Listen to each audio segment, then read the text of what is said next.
جی حتیٰ کہ بندے کے اندر چڑچڑاپن پیدا ہو جاتا ہے. جی. تو یہ برکت نہ ہونے کی علامت ہے. برکت کی علامت کیا ہے کہ بندہ بڑا نشیط اور ایکٹیو رہتا ہے. اور شیخ صاحب میں آپ کی بات سے بالکل اس طرح سے بھی متفق ہوں. یہ بات اس بات پہ بھی دلالت کرتی ہے کہ سحر کے وقت میں جو انسان جاگتا ہے تو اس وقت کا جاگنا بھی ایک بہت خوبصورت عمل ہے. انسان کی صحت پہ بھی بہت خوبصورت اس کے اثرات پڑتے ہیں اور روحانی اعتبار سے بھی. اور اسی طرح یہ ہے کہ اس وقت چونکہ سحری کھانا جس طرح تاکید رسول اکرم صلی اللہ علیہ وسلم نے فرمائی ہے اس سے یہ بھی ہے کہ ایک تو باعث برکت ہے آپ صلی اللہ علیہ وسلم کے فرمان کے مطابق, اور دوسرا یہ بھی ہے کہ سارا دن چونکہ انسان نے بھوکا پیاسا رہنا ہے تو اس کو ایک تقویت جسمانی لحاظ سے بھی مل جاتی ہے. جی. اور اس کے علاوہ آپ نے فرمایا سحری جو ہے, سحری کا کھانا خاص طور پہ یہ عبادت کا درجہ رکھتا ہے. پہلی امتیں جو گمراہ ہوئیں جن کے اندر یہودی بھی شامل ہیں, عیسائی بھی شامل ہیں, تو وہ سحری کے اوقات کو بھی تبدیل کر لیتے تھے. اچھا. کھانے کے اوقات کو بھی تبدیل کر لیتے تھے. ایک حدیث میں اللہ کے رسول صلی اللہ علیہ وسلم فرماتے ہیں ہمارے روزے اور یہود و نصارہ کے روزے کے درمیان فرق کرنے والی کیا چیز ہے؟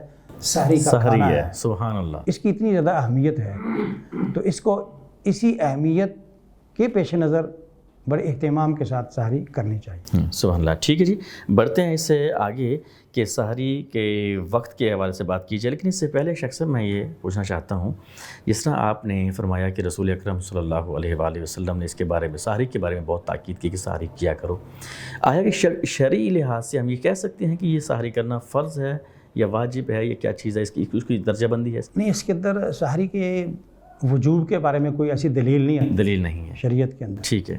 ہاں اتنا ضرورت تاکید بہت زیادہ ہے. تاکید بہت زیادہ. اللہ کے رسول صلی اللہ علیہ وسلم جن امور کے بارے میں تاکید فرما دیں وہ اس کے اندر بھی بے پناہ فائدے ہیں. جی یقیناً اس میں خیر اس لیے فرض نہیں ہے, اس کو آپ اس کے اندر تاکید ہے اور کرنی چاہیے, کھانا چاہیے. اللہ کے رسول صلی اللہ علیہ وسلم کے حکم کی پیروی کرتے ہیں. بہت ساری چیزیں مروجہ بھی ہیں, سننے میں ہم نے یہ بھی معاشرے میں دیکھا اور سنا ہے. بعض لوگ کہتے ہیں جی کہ اگر آپ نے مطلب کہ سحری کرنی ہے تو اس کے لیے رات کا سونا آپ کا لازمی ہے, یعنی رات کی نیند لازمی ہے. اگر آپ بے شک آپ 1 گھنٹہ کے لیے سو جائیں, اگر آپ نہیں سوئے ہیں تو ساری رات اگر جاگتے رہے ہیں تو پھر آپ سحری اور یہ سب چیزیں بس اس میں متاثر ہوتی ہیں. اس حوالے سے کیا حقیقت ہے شخص؟ سحری سے پہلے سونا لازمی نہیں ہے.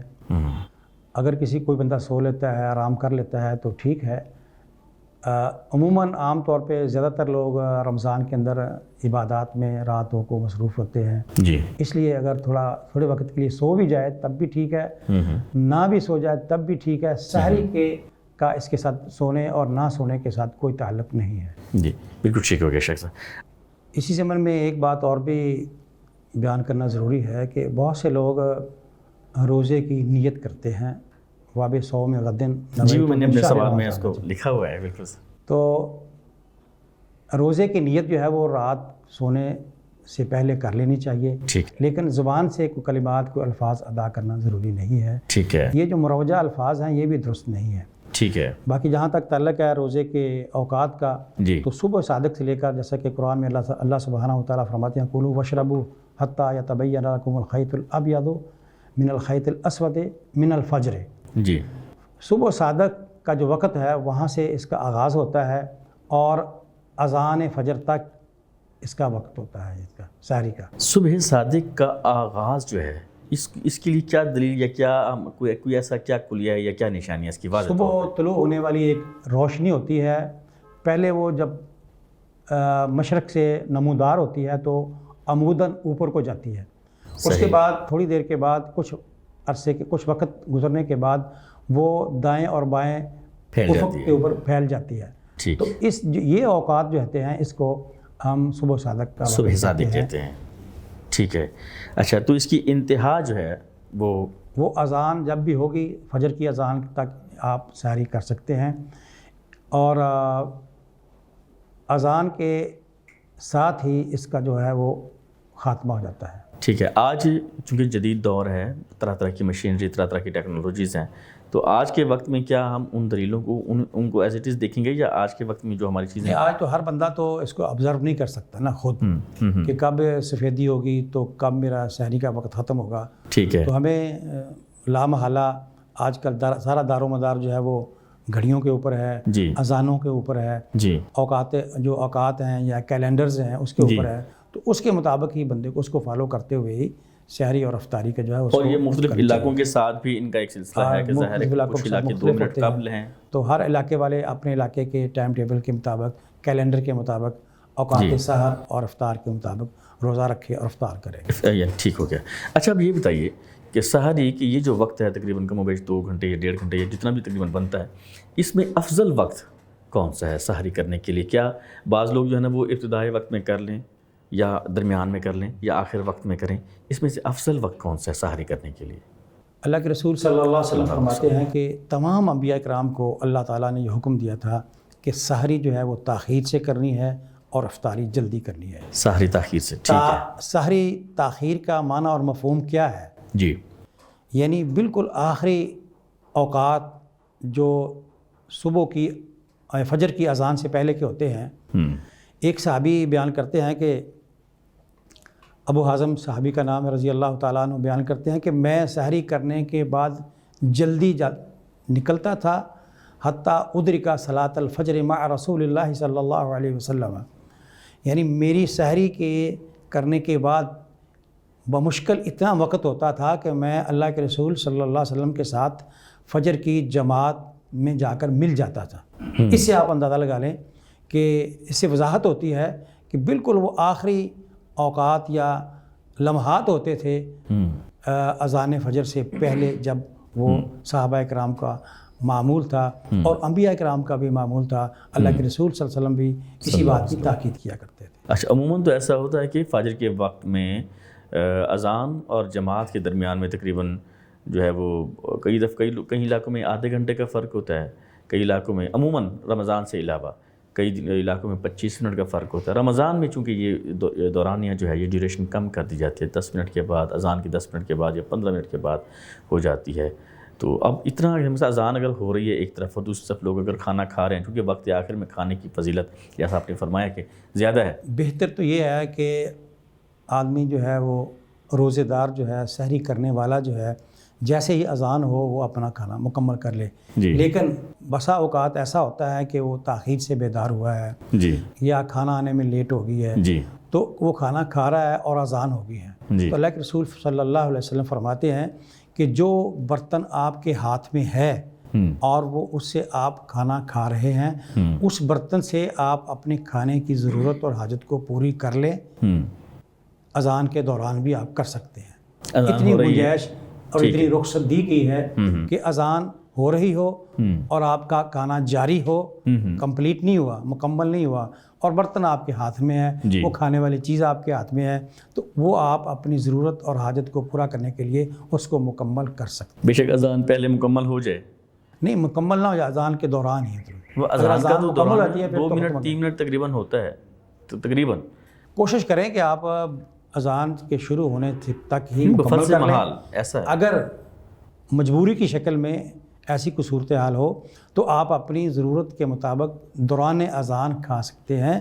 دوران اذان کے خاتمے کے بعد نہیں کھایا جا سکتا کیونکہ اب تو وقت ختم ہو چکا ہے. ٹھیک ہے، اذان جب ختم ہو جائے. اچھا دوسرا پھر یہاں پہ ایک مسئلہ یہ بھی ہوتا ہے کہ آپ یہاں ہمارے چونکہ شہری آبادی ہے، اب تو بلکہ دیہاتوں میں بھی ماشاءاللہ ایک سے زیادہ مساجد ہوتی ہیں.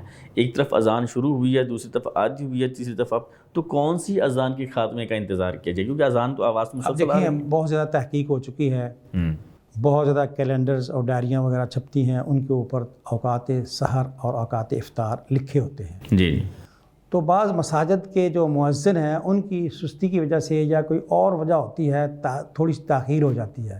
لیکن بالعموم اوقات سحر اور اوقات افطار جو ہیں وہ متعین ہیں اور فکس ہیں.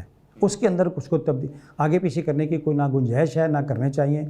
ہاں اذانیں مختلف اوقات میں ہوتی رہتی ہیں، لیکن آپ کے پاس اپنی ایک آبزرویشن اور اپنی ایک معلومات ہونی چاہیے کہ آپ کے گھر کے قریب جو مسجد ہے میں نے اس کے مطابق روزے رکھنے ہیں اور افطار کرنے ہیں، تو اس کا آپ اہتمام کر لیں. کسی نہ کسی چیز کو آپ کو بنیاد بنا کر اہتمام کرنا پڑے گا. جی بہت شکریہ. اچھا ایک مسئلہ سر یہ بھی ہے کہ غسل جنابت کی ضرورت ہے. ایک آدمی اٹھا ہے خواہ احتلام کی وجہ سے یا کسی بھی باعث اس کو غسل نہیں کر سکا، لیکن وہ اس وقت سو گیا، پھر بعد میں جب سحری کے وقت وہ اٹھا ہے اور وقت بہت کم رہ گیا ہے، چند منٹس رہ گئے ہیں، یا وہ سحری کر لے گا یا وہ غسل کر لے گا، تو آیا غسل جنابت سے پہلے وہ سحری کر لے یا پہلے غسل کرنا اس کے لیے ضروری ہے؟ اگر کوئی آدمی جنبی ہے یا اس کو احتلام ہوا ہے، ان دونوں صورتوں میں بہتر تو یہ ہے کہ وہ غسل کر لے، وضو کر لے اور صبح اٹھ کر اپنے معمول کے مطابق. لیکن اگر وہ لیٹ ہو جاتا ہے، غسل نہیں کر پاتا، جی، تو اسی حالت میں اس کے لیے سحری کرنا جائز ہے، وہ سحری کھا سکتا ہے. ٹھیک ہے، پہلے وہ سحری کھا لے، اس کے بعد مطلب کہ وہ اذان ہو گئی ہے، ٹھیک ہے، اس کے بعد پھر وہ غسل کرے اور نماز کے لیے وہ جا سکتا ہے. ایک اور بڑی اہم جو ہے نا جی، وہ میں اس بات کی طرف توجہ بلکہ اپنی رہنمائی لینا چاہتا ہوں آپ سے. مساجد میں عموماً ایسا ہوتا ہے کہ وہ اعلان کرتے ہیں سحری کے وقت میں. اب تو بلکہ اس کی اور جدید صورتیں بھی اب آئی ہیں، وہ پیپے والے اور وہ گلی محلوں میں اٹھاتے ہیں لوگوں کو جگانے کے لیے، اور کئی ایسی چیزیں ہیں کہ ڈھول بجاتے ہیں، اور یہ ایسی بہت ساری خرافات بھی جو ہے نا وہ ہیں. تو ان کے بارے میں بھی ذرا وضاحت فرما دیجیے کہ کیا یہ درست ہے یا اس کے بارے میں کیا حکم ہے. اور دوسرا یہ کہ مساجد میں بالخصوص جو اعلان کر کے بتایا جاتا ہے کہ روزہ دار ہو، اللہ کے پیارو، اٹھو روزہ کر لو، اتنا وقت رہ گیا ہے، اور اب اتنا وقت جو ہے نا جی وہ انتظامی لحاظ سے اگر ہم دیکھتے ہیں تو اس کو ایک لحاظ کی ضرورت بھی ہوتی ہے.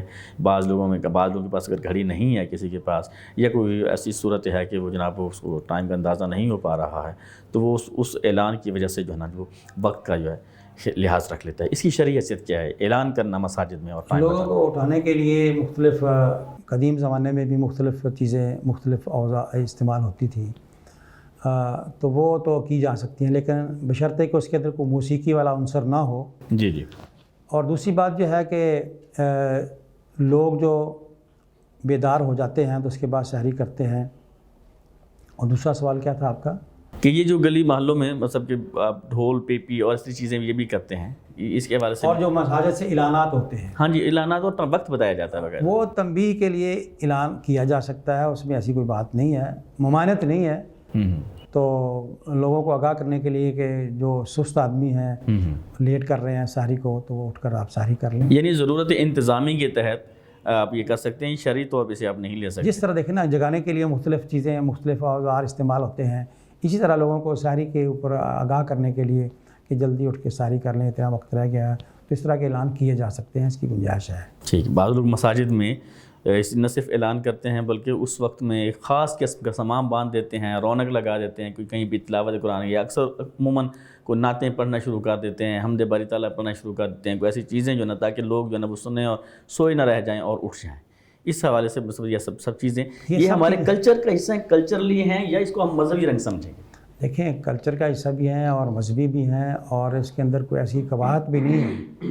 کوئی تلاوت قرآن ہے تو یہ ایک اچھی چیز ہے، لوگ سنیں گے. بدعت کے زمرے میں نہیں آئیں گے، بدعت کے زمرے میں نہیں آتی. اسی طرح نعت کوئی پڑھتا ہے، حمد پڑھتا ہے، کہ یہ پڑھی جا سکتی ہیں اور تلاوت بھی کی جا سکتی ہے. اچھا، ایک چیز، ایک تو یہ ہے کہ اذان کہنا، اذان کے وقت لوگ اذان کہتے ہیں سحری کا وقت جب ختم ہو رہا ہے. بعض علاقوں میں بلکہ وہ سائرن بجتا ہے. جی. روزہ کا وقت جو ہے، سحری کا وقت ختم ہو رہا ہے، تو اس کے لیے وہ سائرن بجاتے ہیں، اذان نہیں کہتے. اچھا، اذان کے لیے انہوں نے کوئی 5 منٹ بعد کا یا کوئی ایسا کوئی ٹائم 2 منٹ بعد کا یا کوئی ایسا رکھا ہوتا ہے. تو یہ سائرن بجانا اذان سے قبل، سائرن کو بنیاد میں بنا لینا چاہیے ایک لحاظ سے، تو اناؤنسمنٹ کی جاتی ہے ایک گاؤں میں ہو یا شہروں میں یا علاقوں میں، یا اذان. ہم کس چیز کو ہم جو ہے اپنے لحاظ سمجھیں؟ دیکھیں، بنیاد تو اذان ہی ہے، لیکن اذان بعض اوقات دور دراز کے علاقوں میں، پہاڑی علاقوں میں، دیہاتوں میں، جنگلات میں، جہاں لوگ آبادیاں، بڑی دور دراز آبادیاں ہوتی ہیں، ان کے قریب کوئی مسجد نہیں ہوتی، کوئی اسپیکر نہیں ہوتا، کوئی لاؤڈ اسپیکر نہیں ہوتا، کوئی ساؤنڈ سسٹم نہیں ہوتا، تو وہاں تک یہ سائرن کی آواز جاتی ہے. تو یہ لوگوں کو اطلاع کرنے کے لیے سائرن بجایا جا سکتا ہے. اچھا، سائرن کی آواز حالانکہ اسی مسجد سے جاتی ہے جہاں سے اذان کو جانا چاہیے، اور اسی ساؤنڈ سے جاتی ہے. اصل میں یہ حکومت کی طرف سے یہ سائرن اس لیے بجائے جاتے ہیں کہ تاکہ پورے شہر کے اندر ایک ہی وقت میں سائرن بجے اور لوگ ایک ہی وقت میں افطاری کریں. اچھا، یہ بھی ہے کہ یہ حکومت کی جانب سے یہ چیزیں ہوتی ہیں، یہ سائرن بجانا حکومت کی جانب سے ہوتی ہیں.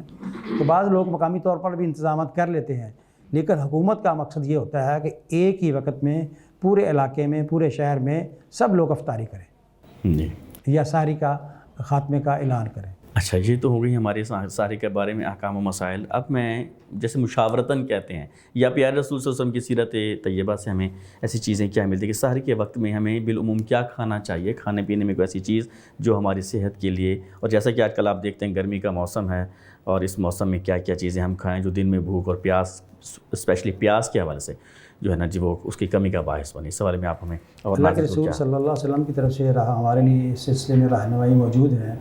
آپ فرماتے ہیں کہ نعم السحور المؤمن التمور، کہ کھجور بہترین سحری ہے. مومن کے لیے بہترین سحری کا کھانا کھجور ہے. اور ایک دوسری حدیث کے اندر فرمایا کہ سحری کیا کرو بے شک ایک پانی کا گھونٹ ہی کیوں نہ ہو. ٹھیک ہے. آگے فرمایا ان اللہ و ملائکتہ یصلون علی المتسحرین، سحری کرنے والے بے شک وہ پانی کے ساتھ بھی سحری کرتا ہے. اللہ تعالیٰ اور اللہ کے فرشتے اس پر درود بھیجتے ہیں. تو اس سے پتہ چلتا ہے کہ یہ چیزیں جو ہیں یہ باعث برکت بھی ہیں اور مسنون بھی ہیں. کھجور ہے، پانی ہے، اس کے علاوہ دیگر چیزیں بھی کھائی جا سکتی ہیں اپنی اپنی ضرورت کے مطابق، اور جو جس کو میسر ہے وہ کھا سکتا ہے. یہ بعض علاقے ایسے ہوتے ہیں جو زیادہ ٹھنڈے علاقے ہوتے ہیں، وہاں پہ مطلب کہ سارا سال سردی رہتی ہے، وہاں پہ وہ گرم چیزیں کھا سکتے ہیں یا کوئی ایسی چیزیں؟ نہیں، گرم اور ٹھنڈی چیزیں میں کوئی پابندی نہیں ہے، حسب ضرورت اور حسب جو چیز میسر ہے ٹھیک ہے وہ کھانا جائز ہے، وہ کھا سکتے ہیں. جی بہت بہت شکریہ. اللہ آپ کو السلام علیکم، جزاک خیر. فرمائیے. تو ناظرین یہ تھا ہمارا آج کا پروگرام، شکریہ. اور سحری کے حوالے سے جسے کہتے ہیں کہ سیر حاصل گفتگو ہوئی، بہت سارے اس سے ملتے جلتے سوالات سحری کے احکام و مسائل پہ ہم نے کیا، اور شیخ صاحب نے ہمیں جو ہے مطمئن کیا اور آپ کے لیے بھی رہنمائی فراہم کی کہ سحری کے اوقات کے بارے میں، اذان کے مسائل، سحری کے بارے میں جتنے بھی جو ہے نا جو چیزیں تھیں الحمدللہ خوب رہنمائی ہمیں ملی. اور امید ہے کہ ہمارا یہ پروگرام آپ کو پسند آئے گا. انشاءاللہ اگلے پروگرام میں افطار کے حوالے سے بھی انشاءاللہ ہم شیخ صاحب سے رہنمائی لیں گے. تب تک کے لیے جعفر طیار کو دیجیے اجازت. السلام علیکم ورحمۃ اللہ وبرکاتہ.